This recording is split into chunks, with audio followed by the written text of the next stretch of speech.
Welcome to our show today.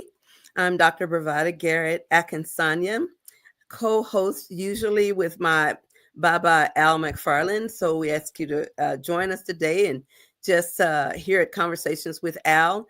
On Fridays, we always do this special program. It's called the Healing Circle.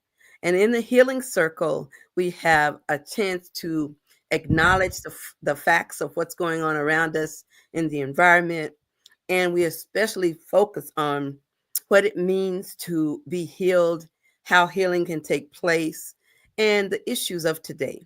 So, today, our topic is going to focus on homelessness. And we're looking at it in terms of abuse in homes, in terms of kids being unsafe on the streets, and also the adults that are responsible for them. And also talking about families that are also homeless. So today we've got that going on, and we have two special guests. And I will go into the protocol. It is called we'll do the healing circle after I introduce our guest. The first one here today is Dr. Lolita King.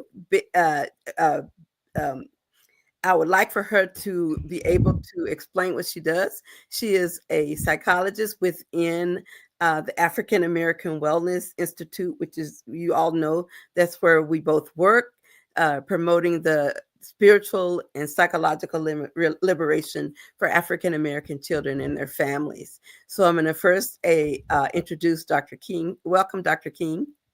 Thank you so much, Dr. B. It's good to be here again. You as I'm well. excited to discuss this very important topic today. Thank you. And so I'd also like to bring to the stage our friend, Angela Reed, who is the executive director of Close Knit. And she's also, I'm just going to brag a little bit, she's one of the board members for the African American Child Wellness Institute. Welcome, Angela. So glad to see you. I know. I smile every time I see you. Thank you so much. And thank you for inviting me. I'm excited to be here. I'm glad you're here. So we always enter with a protocol, and the protocol is to create a virtual circle. So what we do is we imagine, even though we're not in the same rooms, that we're in a circle together. And I ask everyone to just take a deep breath and inhale, exhale. Just inhale once again. Exhale. I invite you to look to your right, assuring your sense of safety. We ask you to look to your left, ensuring a sense of safety. We also want to look behind ourselves, assuring a sense of safety. Now, as you sit there, I invite you to notice the feel of the chair on which you sit that is sturdy and holding you. Notice your feet on the floor, that you're connected in your presence. And in this healing circle, we use it because there is no beginning and no end. There is no hierarchy, for everyone in the circle has equal access to share voice and power and knowledge toward the center of the circle. In the circle, we acknowledge our elders for those are the shoulders that we stand on, and we are grateful for them.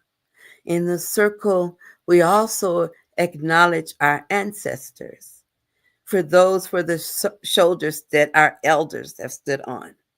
And they, our ancestors, are closest to the Creator. So in this space, we continue to work in an orderly manner. We share voice by passing a virtual talking stick from one to another. And if you need the stick, all you have to do is ask if the spirit moves, and you will get the stick to have voice if you really have something you want to share. So with that said, and all that we're going to do today, I'm so grateful that two of the women I most admire in the whole wide world are in this space with me today to talk about our kids, our community, in our healing process. And with that, we say to our elders and our ancestors, Ashe, Ashe. Thank you, Ashe, Ashe. Ashe. Asha. So now that we're here, I'd like to kind of begin this conversation by asking Angela Reed to tell us more about the work she does, especially with homeless youth, and what she sees as her role in that process. You got the stick, Sister Angela. All right. Well, you guys know, I'm a mother, an advocate, and just a constant learner. And I've always wanted to really focus on improving the communities that we live in. I'm from Minneapolis, born and raised in Minnesota, and I've had an opportunity through my various roles to see how things change, evolve, and where needs are. And so my focus at this organization as executive director of Close Knit is to catalyze systems change. We are really trying to build a holistic model to how they're dealing with homeless youth. So federally, there are 4 recommendations for dealing with homeless youth, which are education, which we hear about, housing, which we hear about, but it's also permanent connections and social emotional support, which really all 4 need to be grounded in order to really have a youth succeed and grow and recover from the experience of youth. We do that by highlighting and doing research to really get the systems to incorporate natural supports. And natural supports are often families who take in other families, where that youth might go the first day they're on the run. The ones we are not able to really calculate, document, find because they're not linked to a service. And that's really about 18,000, between 13 and 18,000 youth a night in Minnesota. And so I've had to do dives just to even find the information. So we focus on chosen family hosts, really focusing on those families who are taking in youth, getting youth to talk about the people that they are around. Sometimes they're good for them, sometimes they're not. Really identifying who is good for you and when. And then we have a whole model on how the system needs to incorporate that. So we do it through training, technical assistance. We train providers to implement a curriculum to help identify those needs and address the factors that come from being homeless, and also just the factors of being a youth in Minnesota now. There's just a huge current of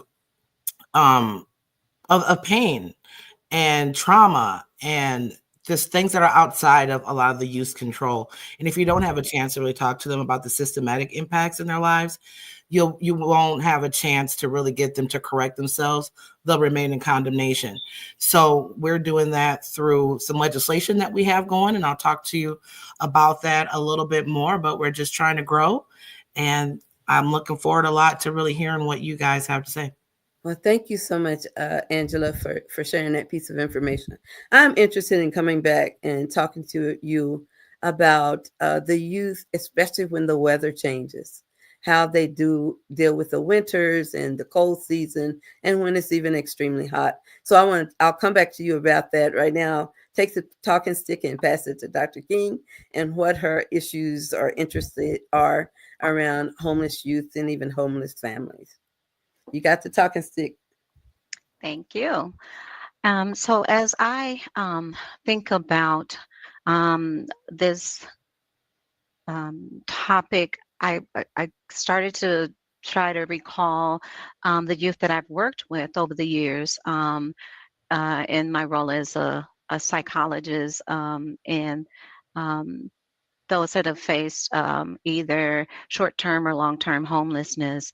And I have to say that I was a little astonished, Miss Angela, to learn that it's 18,000 homeless youth at any given time. That's incredible. And And that it includes like it's 13,000 young adults, about 18,000 young adults and children who gotcha. are, in the schools through, but Mm, 13,000 mm-hmm, just, in the mm-hmm. streets. So Yeah, yeah, yeah, yeah. And as you mentioned, the um, factors that fall into um, them having less access to systems that would support them and get them into a stable situation is tenuous at best.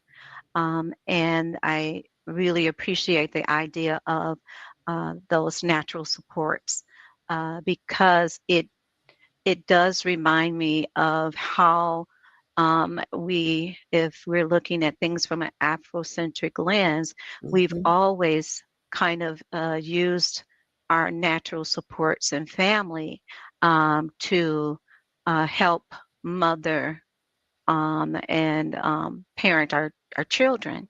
And when you have a high degree of mental health concerns within the household, maybe a parent, um, uh, or there is abuse, Mhm. trauma on behalf of the youth.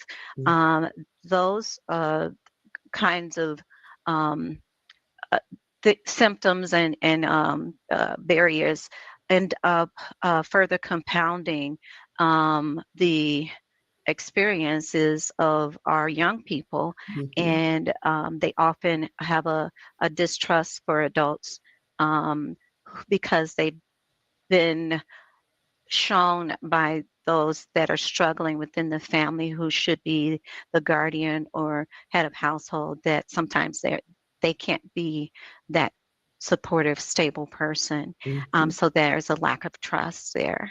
Mhm. And uh, but we have to consider not only that youth but the family itself, and how do we get services so that the goal could be, if possible, family reunification. Mhm. Yeah. Mhm. Yeah. Let me take this stick from you because I'm really impressed by the idea that our culture as African Americans long ago, some still lingers. We would take care of people's kids. Hmm. They call it keeping. I'm keeping your kids. There's Yeah. no CPS. There's no Right. legal piece of paper, you know. Right. And if you're a working mama and somebody like your grandma or your aunt or your cousin, they're keeping your kid for you until you're ready. And what that Right. meant to us growing up is that people, if they were, no matter how poor they were, they just make an extra pot of beans, or they would find a way to incorporate into their family everything that they were doing for their own kids, as if their neighbors' kids or their aunts or uncles or cousins were all related. And that is something that I think is missing. The reason I like the word close knit that relates to Angela's program is because we know how to be close. And sometimes when we are not healthy as adults, our proximity to children's lives may not be that good for them. They may, in Project Marua, our parenting program, we often say parents model and teach. So they may be modeling and teaching when you're angry, hit something or somebody. They may be modeling and teaching if you're really, really upset, drink a 2 or 3 beers or a 6 pack, or you're really, really unhappy, go drink, get you a joint somewhere. So sometimes the models aren't healthy themselves. And so that's why I think intervention with kids has to involve not just the child, but who is holding that child. So we don't want to have children have refusal skills and learn how to have better self-esteem. And then we drop them in a cesspool, and I'm using that word on purpose, a cesspool of dysfunction. and Hmm. and so for us it's important that all of the people who are in the child's or even the adults who may be home in their circle, they need to be ready and understand what it means to be homeless, or what it means to be on the streets. And one of the first things I think about are the number of Black girls who are missing, and the number of Black girls who are trafficked, and who are seeking somewhere to sleep, and they end up being sexualized. So Angela, I'm going to ask you now, just kind of describe to us some of the kids that come to your program. What are some of their issues? Where do you get them? How do they know to come to close knit? So I have 3 or 4 different questions, so I'll start with the first one. Tell us about how do kids find out about close knit? How do you get them? Well, mostly our connections are through our partners. The partners who work directly with the youth, we want to equip them with the tools to address those situations. If youth contact us directly, which, doesn't happen as often, it's usually like a host, a person who's taking in a youth, because we do resources and guidance, even on navigating what that situation looks like. We have resource guides. We even have like a shared agreement. If you want to talk about, okay, you're going to live here, let's really talk about what that means. What are the legal guidelines? And so we go in that route. Now, ultimately, because this falls under permanent connection, we like to go through the providers as well, because a lot of times it's only the provider who might be the only person in the world who knows where this youth is. And I've been a direct care provider before, and we take our relationships deeper than we're technically allowed to. But we need to be that relationship and dynamic needs to be celebrated, and it also needs to be defined. And so we do, take place in outreach.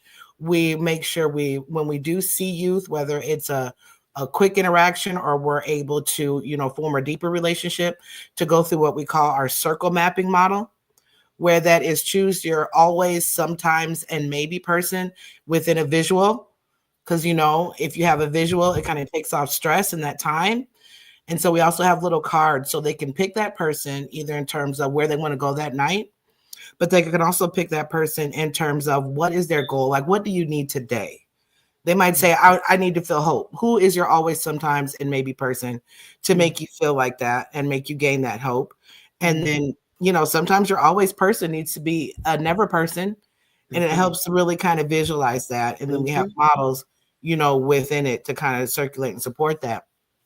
We are a young organization. We've only been around for 10 years. And as you know, systems change is not easy.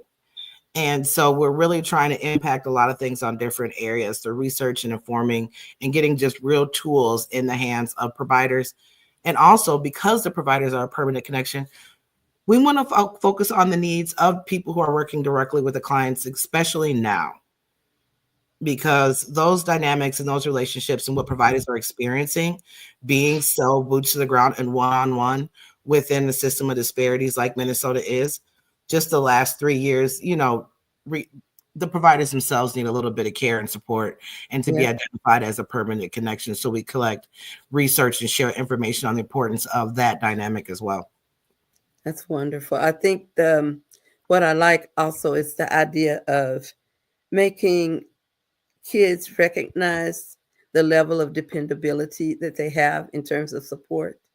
And I think that's a very good starting point with kids and actually adults, because it's sometimes your person who used to be your always becomes your sometimes, because you used up all your always tickets, and you have to kind of get geared down. But I think having that model helps them to kind of encapsulate that they have certain stages or levels of support from whomever, and at least they can recognize that they have support.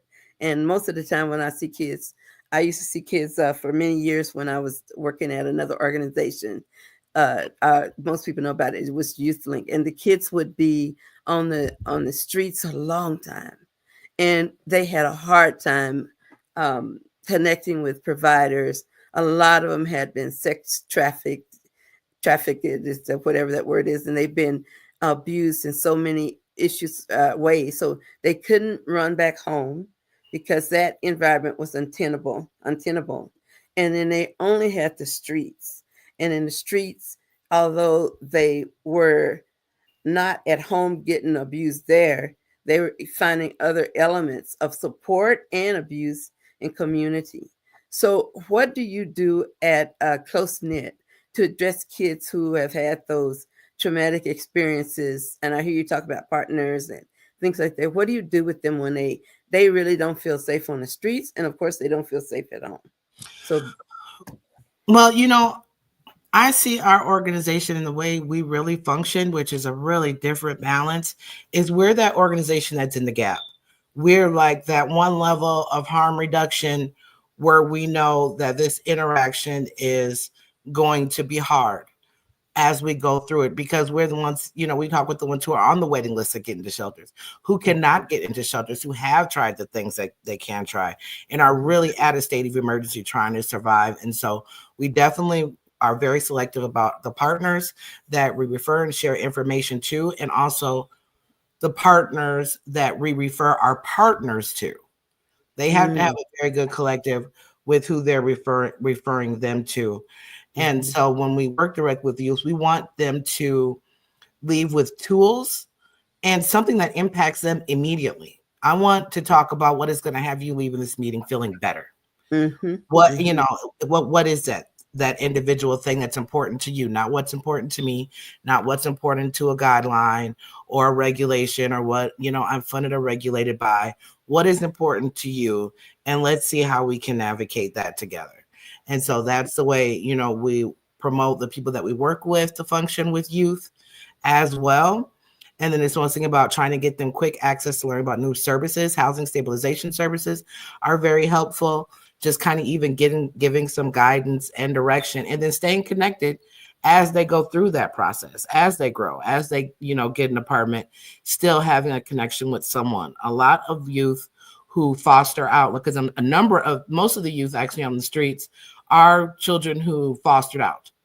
And so that's why it's that fail safe of this huge system impacts that's been going on in Minnesota. And so let me interrupt you just for our audience. What do you mean by fostered out?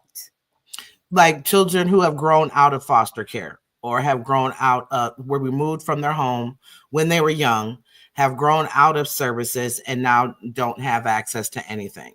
Or like 18, or is it 18? Yes. Yep, it could be 18, it could be 16, whatever age that they fostered out, or what their independent situation was. And so what they find is that youth the one term I do want to, get in our minds is interdependence. We are taught, our society teaches our culture that you need to be independent by 18. That's unrealistic. And no matter how healthy or much support that you have, my parents still help me with everything to this day if I need it. You got to have support. And so they'll find that youth who end up even getting out of foster care might get into housing.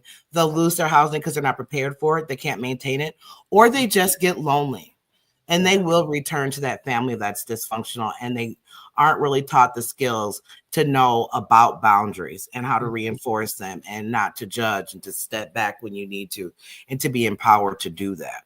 And so, like I say, as we grow, I am, looking forward to doing more engagement, more listening sessions, talking to more youth, and building this out. It's a really a moving train, a moving soul train. It's a really fine balance supporting these youth who are really at a devastated, state. So you want to link them as quick as you can, but you also want to say, we're in this with you because we understand the impacts of the system. Yeah, that's wonderful. I like to pass the talking stick to Dr. King, just so I hear you, I see you nodding, and I hear you basically physically saying, amen, you got it. So tell us a little bit more from your perspective as a clinician, what you see in terms of what Angela just shared with us. And you're muted. Okay, there we go. Okay. One of the things that struck me was the idea of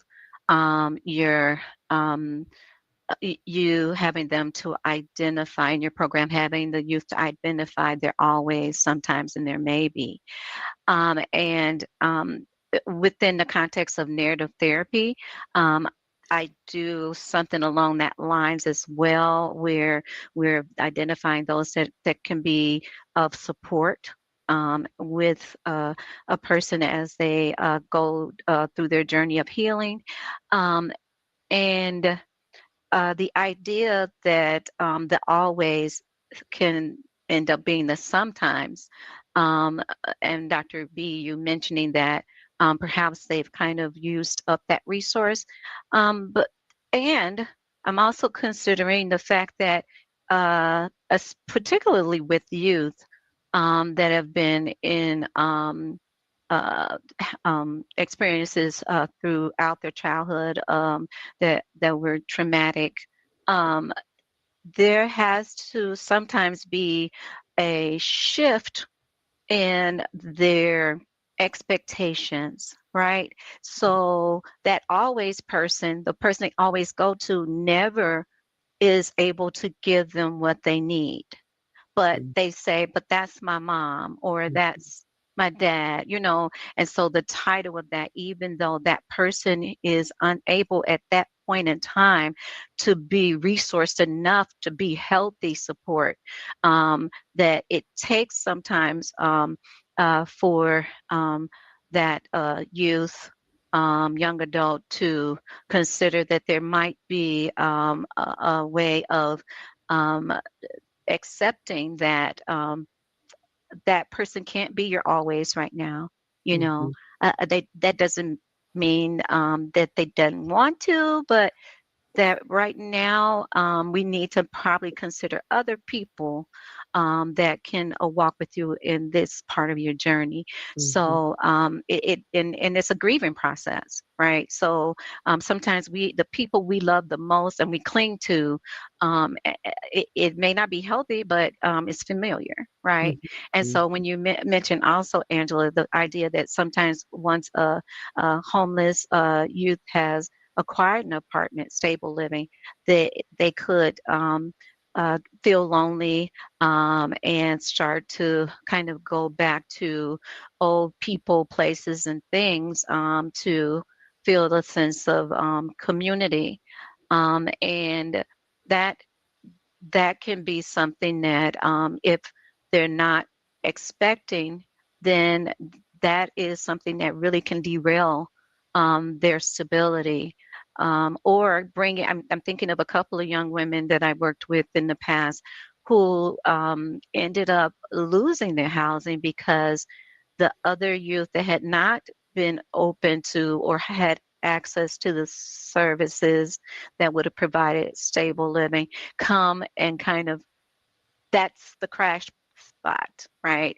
And Oh, so then it gets to the point where, to me, people there breaking the rules and so on and so forth. And it doesn't necessarily have to be that person, the youth that has the housing, but they've opened their heart and their home because they want to help someone else, and it mhm. ends up costing them. So Okay. it's a lot of psychoeducation. It's about healthy boundaries, as was mentioned, about being okay with saying no or not right now, or setting limits or expectations within your relationships, and really feeling a sense that you deserve this, because that's also another thing that so subconsciously a youth can have been told all along, or they believe based on the circumstances that I'm not deserving, I'm not good enough. This, uh, it's only gonna it's only gonna end up being bad in the end. So why try? Why this is only gonna last for so long. So there's so many aspects of the situation that need to be considered, and I love the idea of kind of trying to meet those immediate needs, because as youth you kind of want you want your reward right now. That's right. A lot of adults too, but Yep. that's one of the things that that delayed gratification, and teaching them that it's coming. Mhm. The other things can come, but there's steps to it. Yeah. Yep. And Go ahead, I Angela. mean, and it's important to understand that at that age, 18 to 25, you're looking for connection developmentally. Yes. I mean, that's just the phase that you're in. And, Hmm. what you said, I think was like a perfect little, sub segue into trying to make incremental steps. And so right now I'm working on some legislation that I'm advocating for, and we helped architect, called the Right to House Youth Act. Mhm. And what that is it gives 60 days protection to a renter who takes in someone homeless under 25. As long as their landlord knows they got 60 days, but this also lays the groundwork for when you are like in that youth in that situation, kind of has a little bit of a foundation to start that conversation. Like, okay, look, you're here. I notice you're saying you got 60 days. let's talk this through. We have guides depending on what's going on with their situation, guides for their, so if they're involved with criminal justice, if they're pregnant, if they have a disability, there are guides to, kind of help guide them and help those conversations and even to come to agreement together. And that gives a little bit of protection. Taking in family members is what African Americans have done for generations. That's right. Absolutely. And as you guys being in the behavioral health field, evidence-based practices need a billable definition. And so that's what Chosen Family Natural Supports follows under that behest. And we have the backup research to prove that. So we've done research with Chapman Hall University, sponsored by Reichs Foundation, that really is getting our pathway. So it's evidence-based and we have more flexibility over what we say our kids need, which I'm hoping eventually will grow to see, the possibilities of it. Because for instance, if a youth is getting taken away by child protection, if child protection recognized natural supports, another family member should be able to come in and say, give them to me, run my information through your police database, see that there's nothing, give me that child, instead of having to go through this rigmarole that damages them for a year just to be at a place that you can figure out that they are calm. And most families have somebody, but they just need support. You could take in these family and youth, but there's no financial support to do it. They have to stay under the radar. Most of our families are people, it goes deeper because we're not homeowners here in Minnesota. We're renters. Right. So, how do we really navigate that? And the system has to really adjust to natural supports a little bit more. It's more cost effective. And I think the flexibility of that is more prominent now with everything that's going on federally. And you see how things can get locked up. And what option do we have now? It needs to be investing in these families and these children who are doing it. So the perspective of a host and knowing who you are. There are some people I'm an always person to. There are some people I'm a sometimes person to. There's some people I'm a never person to. And it's okay to have those conversations and to lay that out and to let them know. And that's why it's a collective building effort that everybody has to recognize a little kind of piece to it as we go forward in this long haul. And I think it's something that can really make an impact because a lot more people do it than you would imagine. I've been a chosen family host, didn't even know that. But yeah, I've been taking in kids whenever they need it all the time. Yeah. And so we deserve to have some financial backing with that because we are preventing people from being homeless. Yeah. Right. I just give me a second. What was getting me excited is I was thinking about, when you were talking, you remember that show that used to come on with Will Smith? It's called The Fresh Prince of Bel-Air. Bel-Air. Of Bel-Air. Remember Chosen in family the song, host. right? Remember in the song he said somebody was making trouble in the neighborhood and he got in trouble and his mama sent him to live with his aunt and uncle in I guess Bel-Air. And so it's so normal. That's normal for us. Yeah, it's not an abnormal thing in our parenting to send our kids for somebody else to keep them and watch them. I don't think she did any CPS referral. She didn't require any paperwork. She sent him where he would be safe. So let's talk as you're talking about these natural support places and people. Sometimes they're not even a person. It could be a place. So one of the things I remember is that when I was working with these kids more heavily than I do now, there was a law that said that they could not get a homeless shelter apartment if they were in school or if within the last 30 days they'd had somewhere to sleep, even if it's not their place, it's on somebody's couch. So we had kids quitting school so that they could have housing. Is that nonsense still going on, Angela? Well, I have something to say about that as well. So we are located in Minnesota, but we do stuff nationally. We have some connections internationally as well. So there's the National Network for Homeless Youth that is actually working on, and this is where the problem lies that is leading to that, is that there is no federal definition of what homeless actually is. Federal definition and programming is defined by kind of how you bill, basically. And there is no real definition of that would encompass that individual, because they don't get tracked until they kind of get a house. So there's no, so yes, I mean, because they're not technically defining them as homeless. There is legislation going through right now federally to change that definition so that that youth in that situation can get it. Couch hopping youth need to get it. Someone who is unstably housed, someone whose income is too low to meet that need. That's where my role with Homes for All comes in. Homes for All focuses on the continuum of housing, from, you know, those ones who are couch hopping all the way to making sure that there are funds available for buyers, support to get buyers, all that whole spectrum. And that's where we need to really focus our efforts, where everything now is mostly housing centric. We want to complement the system, but absolutely. And then the term too, there's chosen family, stranger match, which, you know, we don't, that brings dynamics. We do, but there's stranger match. The one you're talking about is called kinship support networks. So chosen family, kinship networks, and then chosen family host, where it's from, you know, permanent connection relationship that might not be a kinship. But, you know, it's definitely some fun work that I'm doing, but you can see all the problems, and who would be there to advocate for someone like that. Right. There's no system set up to gather that data, to advocate for that need, except for us. Yeah. And so that's what we're trying to do. Angela, you mentioned something that that I wanted to follow up on also.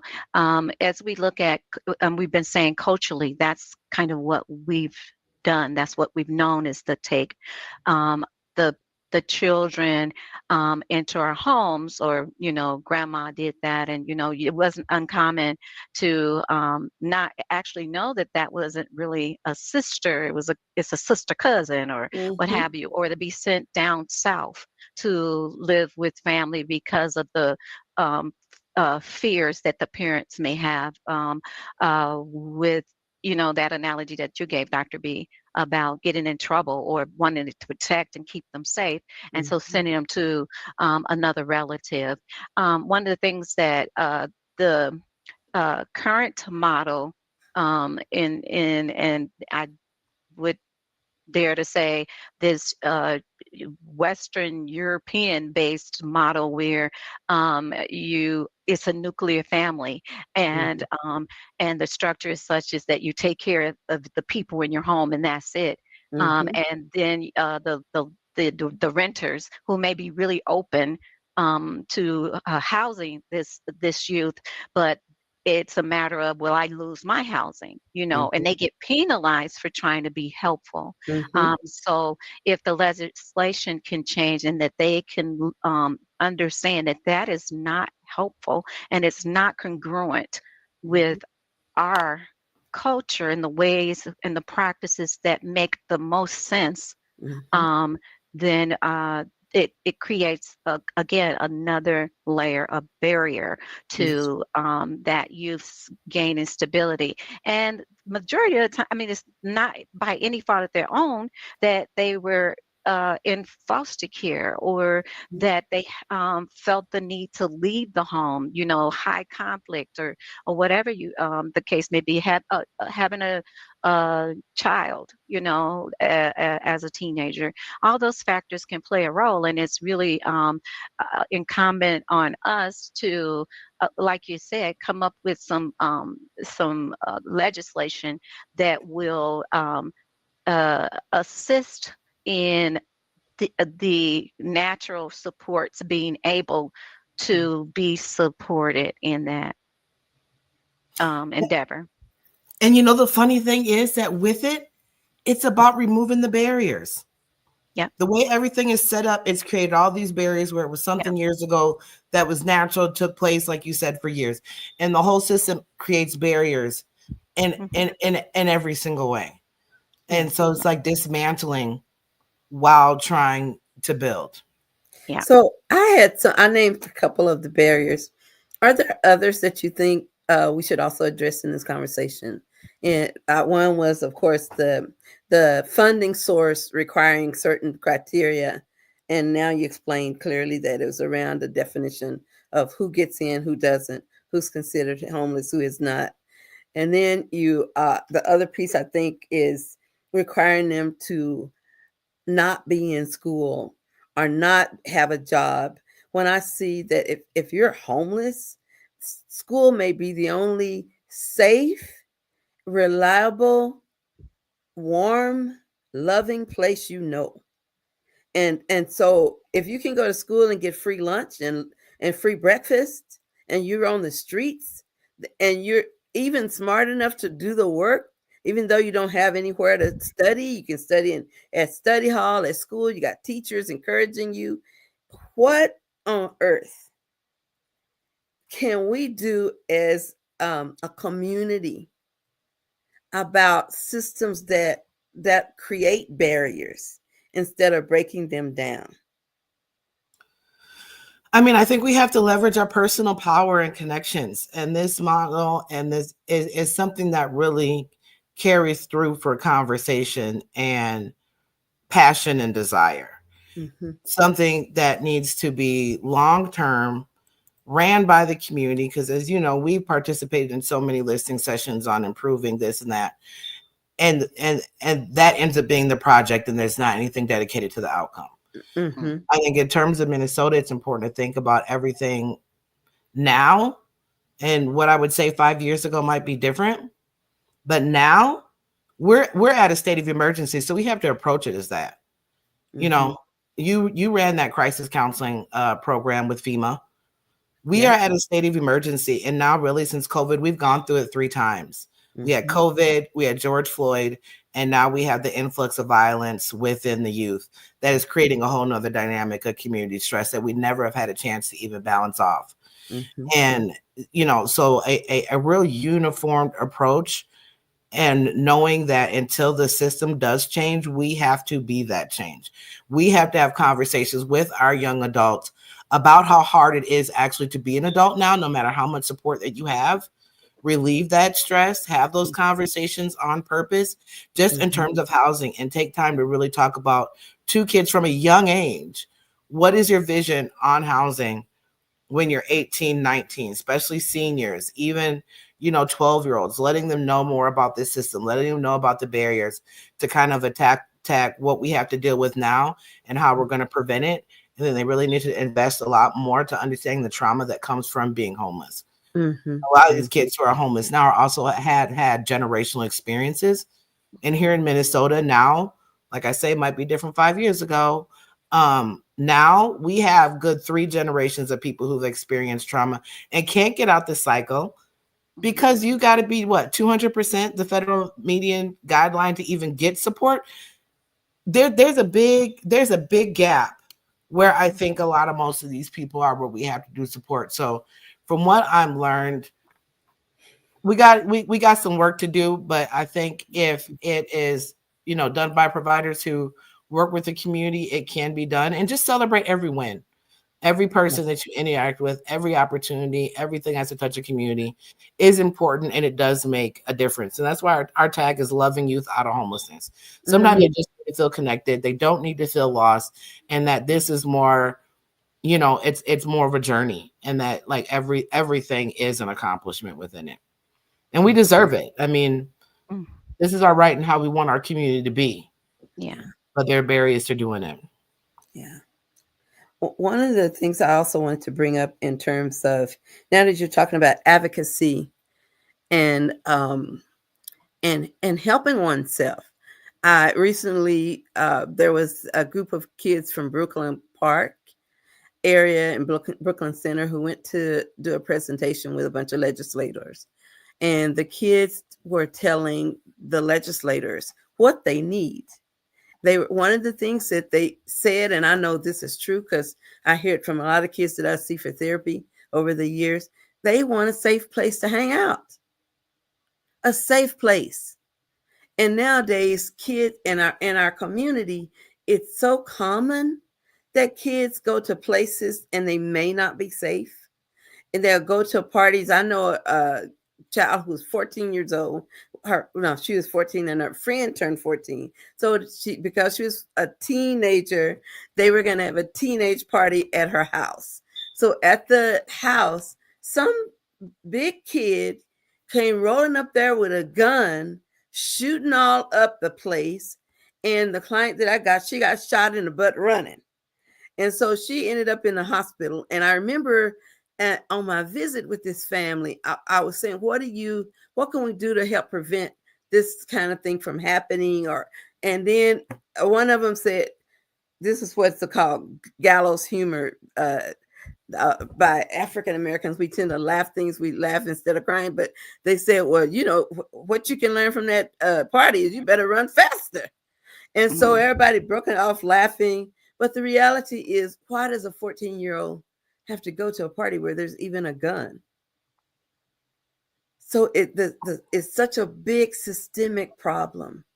And so homelessness is one of the larger variables, because if we talked about Maslow's hierarchy of needs, which we've introduced on this program before, first we have physiological safety. And in that, your body needs to be safe, right? You need to have a place where where you're not worried about food or water or nurturing or healthy touch. You're not worried about those things. And if we're struggling as a Black community on this day, in this context, with this president that is making things so topsy-turvy, for we could rely on free lunches 1 month. Then they're going to do federal stopping of free lunches or all the kind of nonsense in rigmarole. It creates a great deal of uncertainty. So in your work, Angela, with our babies who already come from such traumatic, unreliable, uncertain paths, what are you doing, or what can you do? And what can we as a community do? So it's two parts. What are you doing? What can we do to support that stabilization of the youth that you see in your place? I think there's, always definitely coming together on big level approaches. Being able to stand together and unify as we move forward is definitely a pathway. And I also see another thing that we need to do is just kind of understand where our own personal philosophy and model is on this subject and really start having these conversations.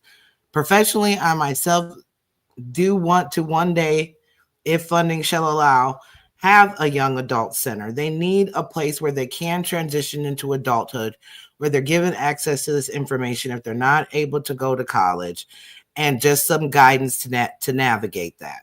Because it's definitely a need. There's so much concentrated disadvantage in Minnesota that I would say the first thing to do is to be dedicated for the long haul. We got some changes to make, and then once those changes are made, as legacy organizations like yourselves, we have to be here to monitor and see that it's maintained to the efficacy that we say, and it has to be done now, because we've been advocating for it in different ways, for years. And so I think just, building more together, getting more resources, more massive public awareness. We know we never get money for media. But we have to be able to connect with our community, and that is a very hard thing to do. And so in terms of, that's why I like to really equip people with tools, handbooks, where if a subject comes up, you can flip through, you got it right there to have those conversations. And it's not really a strain on yourself or on your heart, to completely move forward and, make a personal platform and support other organizations who are working with youth. If you have a knack with youth, no matter what area it is, please get into it, because we're also losing our providers. Yeah. We had to look for our next generation of providers to work with this youth. And if you have a knack, that's why a lot of it is no fault of providers either, because when it comes to youth, there just simply is not enough beds. There just isn't, we got providers who work very hard. This field goes and fights so tremendously, and people who are homeless advocate so loudly. I just spoke at the day, and there were about, between 800 and 1,000 people there, a lot of them with lived experience of homelessness. That's right.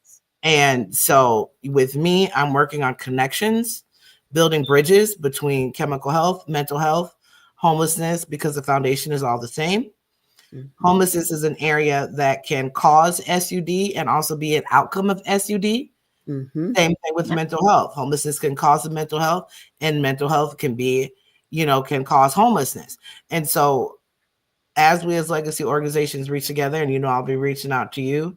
These are the visions I've been doing over in my bubble. We have to just really kind of be targeted, and I think we have the ability. And now more than ever, I am really emphasizing a lot of independence. Mhm. Us as a collective getting together, taking our time, finding a way to have access to what is going to promote this so that we can do it the way it needs to be done and maintain it the way it needs to be done, because federal changes have knocked out future hope that we might have into things. Mhm. And so I think it proves the need of grassroots sustainable efforts. Mhm. So we got to kind of keep pushing for it and not be afraid to ask for that money, and always be flexible with the programs that we have. My program now, we have one grant with housing, but everything else is support with donations and foundations. So I had the flexibility to stand strong and hard on, a platform that's not necessarily familiar with wide stream, but has the ability to have the biggest impact. And I think Mm. everybody as an organization and individual needs to know that on this issue, we all have the ability to have a very big impact. Mhm. Got to focus on it a lot and in a variety of ways. Any way we can. Have a housing policy. What is it, internally as an organization? What resources do you possibly have? Just even becoming familiar with things. So if you have that interaction, you can, do it quickly. A Narcan in your car. So if you see somebody you think they need it, you can give it to them. Mhm. Safety, little kits that you can give to somebody and give them to them, or even collectively coming together to purchase items to make these kits so that we can stay connected, because our community really can be reached. We're 5% of Minnesota population, but we're triple impacted, sometimes quadruply impacted on different things. And that comes from, my actual field is human development, and I'm certified in early childhood education. And so there's a lot of things going on that are outside their control that we understand as developmental people. And we need to keep focusing till we set that foundation. We take care of that foundation so that they can grow. And right now our foundation is really kind Shaky. of falling apart. Shaky. Really shaky.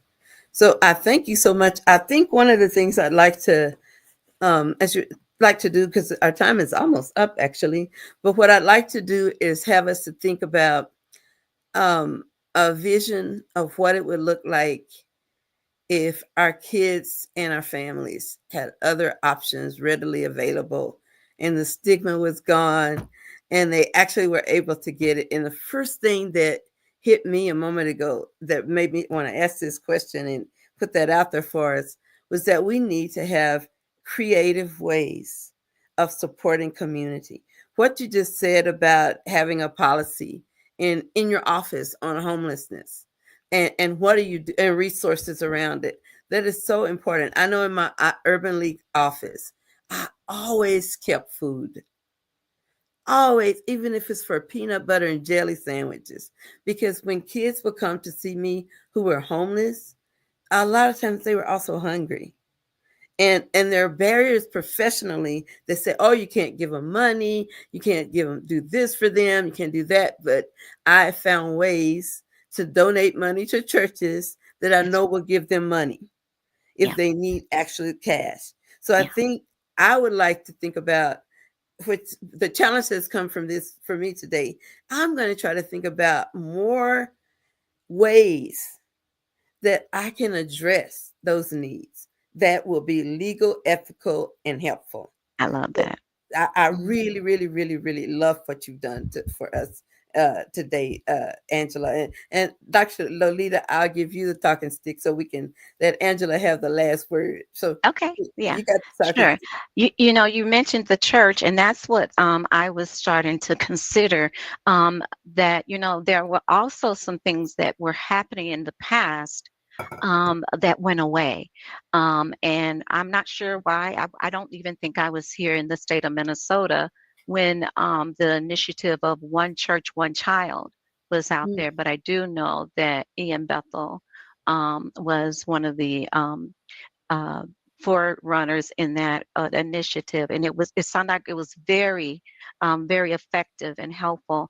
And I think that I'm going to just kind of be curious about what made that work then, what made it go away, what were the barriers, and that did not allow that to continue, and how can we create something such as that is sustainable, that we don't let Exactly. go of. And the fact that the church is still sometimes we have some homeless youth that's just the church's child, right? Mhm. And so I think when you say how can we be creative about that, it's just getting me thinking about ways in which I'm already engaged in certain systems or certain social um, outlets, and church being a big one for me. And Mhm. how have we taken on that as one of our charges? That Mhm. homelessness is it's multifaceted, and that in order to heal, spiritual healing has a role as well. And so I guess I'm thinking of that. I'm also thinking about, like you said, being creative about food or resources and not being unethical. But we are very intelligent people, very imaginative and creative, and so we can really tackle some of the things that um, we may not have considered, and we're waiting for the big thing to happen. We can do smaller things, more immediate things, I should Yeah. say. Yep. So I'm excited about just further in that conversation I love that. Thank and you the so much. work. Yeah, Thank you, thank Dr. you. King. And Yeah. so, Sister Angela, you got 1 minute to say the last word before we drop the mic. I think the one thing to understand is that this model is a community driven approach. I can have as much research and even research that's been validated by youth, but the community has to really show that this is something useful and something valuable and something that can be taken in on an individual level, because it's just really the re-inclusion of something that's always taken place naturally.